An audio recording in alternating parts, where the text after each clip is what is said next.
I think the biggest advice I could give myself is Look up and then breathe. Think about what you want. Think about how you can help and who can help you, and then start thinking about how. And then prioritize that very first step, prioritize that very first day. I promise you, each day will become easier. Pretty soon, you too will be an overnight success. For me, it wasn't just the people who had amazing talent. I think that anybody could have amazing talent, but the people that took that amazing talent and actually cultivated it and did something with it. And so that's why I was attracted to Michael Jordan. He would have been amazing as a basketball player in and of itself, but his defined work ethic was unparalleled by anyone. Also, have an open mind. Remember, I talk about what I think I want in the future. I'm open to learning and changing my mind. You got to try to find these new fields, these new things which are emerging. Now, here's the good news, right? According to futurist Peter Diamandis, between 2022 and 2026, the world will see as much change as between the year 1900 to 2000. In 4 years, starting next month, we're going to see as much change as between the years 1900 to 2000. New technologies, new opportunities, new things are going to emerge. And this means there's going to be so much opportunity for disruption, because there's going to be so much change and so much opportunity for you to disrupt the established players. We have a brief moment of life here. Both in terms of time and space, we occupy just a speck in this cosmos.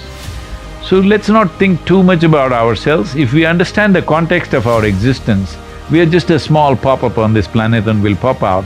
If we know this, keeping your life pleasant, profound, if necessary in action, impactful, that is a choice. But keeping yourself pleasant and making the experience of life profound, whether you do it with activity or without activity, that's an individual choice. you're valid for what you feel, but at the same time, it's not a necessity to act out those feelings. You have a choice between what you think and what you do. And that choice is everything. The first thing is you must put your personal growth first, okay? So you must take your meditation practice, your personal growth, your reading, your gym. That must come number one. It must be more important than your business. And you got to spend around an hour a day. Now, if you can't, half an hour a day works, but you got to spend at least half an hour a day dedicating yourself to exercise, meditation, spiritual growth. And this is really, the realm that Mind Valley serves. I believe Mind Valley is the best platform out there by far for that. But that is the most important thing. If, as you grow, your business will grow.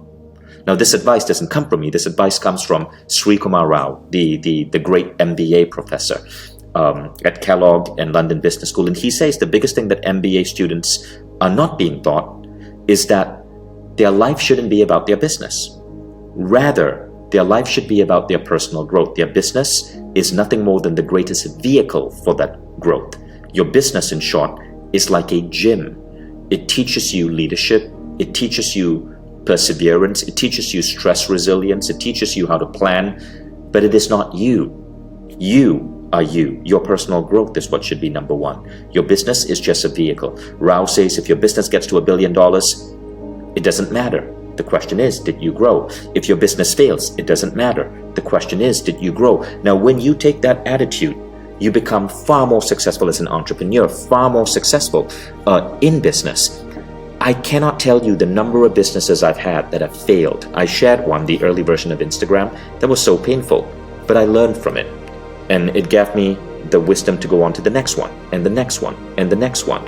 And so when you focus on your personal growth, what happens is that even if a business fails, even if an idea fails, you emerge from it with new knowledge, new data points, a new version of yourself that can do better on the next idea or the next business. That's rule number one. If you are a toddler, you have diaper problems. If you become an adolescent, you have hormonal problems. If you become middle age is a crisis. If you become old, it's horrible. Tell me which part of your life is good. Don't make everything into a problem. These are different stages of life. You can either ride that and enjoy it or be crushed by the same thing. This is the process of life. Physical life is a natural cycle. Everything that's physical is in cycle. Whether it's an individual atom or the cosmos, everything is cyclical. That's why physical is possible. So physical existence is cyclical, whether you like it or not. So when something is rolling, you can either ride it and enjoy it, or you can be crushed by it. If you're driving a car, oh, you're in Italy, if you're driving a Ferrari, how nice it is. And if some squirrel or some other animal gets run over, is that very nice by a Ferrari? So it all depends whether you're riding it or being crushed by it. Life is a cyclical process, you just have to learn to ride it. For that, everybody has the necessary faculties to do that. Even if you're not full faculty, you still have the ability to do that. It is just that you have not kept yourself pleasant. You're trying to make yourself things that you're not.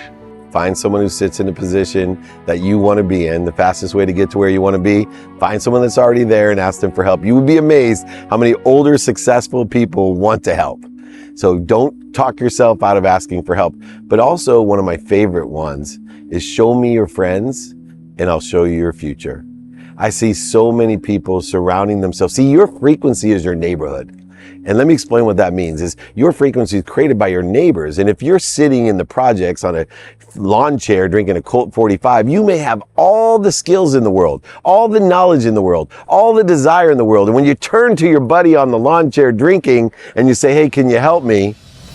How many options, opportunities, and touches of favor do you think someone in your neighborhood is going to be able to give you? I'm telling you, frequency and vibration-wise, surround yourself with the right people and the right ideas. Show me your friends, I'll show you your future. Surround yourself with people that are going to give you more options, more opportunities, and more touches of favor. Surround yourself with people that feed you. So many people are being bled. 80% of their time is around people that make them feel like crap. They're watching things that make them feel like crap. They're listening things that make them feel like crap. They're surrounding themselves with people that make themselves feel with crap. They're being bled all day long and wonder why they feel bled. Take my advice, ask for help. Surround yourself with people that feed you and feed them. It'll be amazing, the difference in your life. So, if you are breathing, what it means is you are becoming one with the atmosphere around you. What you exhale, the trees are inhaling. What they exhale, you're inhaling. Literally, one half of your lungs is hanging out there on the tree. How come you don't see it? Because your psychological process has overtaken your existential process. Otherwise, is it difficult for any human being to see this? When they breathe, they understand they're one with everything. If you close it, you will die. Is it very difficult to understand this? Everybody knows this, but their nonsense in their head is overruling everything else. Their own thoughts and emotion has become larger than the cosmos, more significant than the cosmos. That is the whole problem. So the moment you're identified with something, your intelligence is hijacked. It has become a prejudiced intelligence. Because of this, you become an impediment in your own life. There are 1,000 challenges in the world, but you should not be the problem, isn't it? To not worry so much. I worried so much and paid so much attention to things that were not important. Family, love, friendships, experiences, and being able to be of service to one another. I would continue to tell myself to have faith, never, not for 1 second to give up faith, because everything works out exactly the way that it's supposed to. I think that those are the bits of information that would have kept me from a lot of days of crying and fighting with myself and being upset, because in the end it always worked out.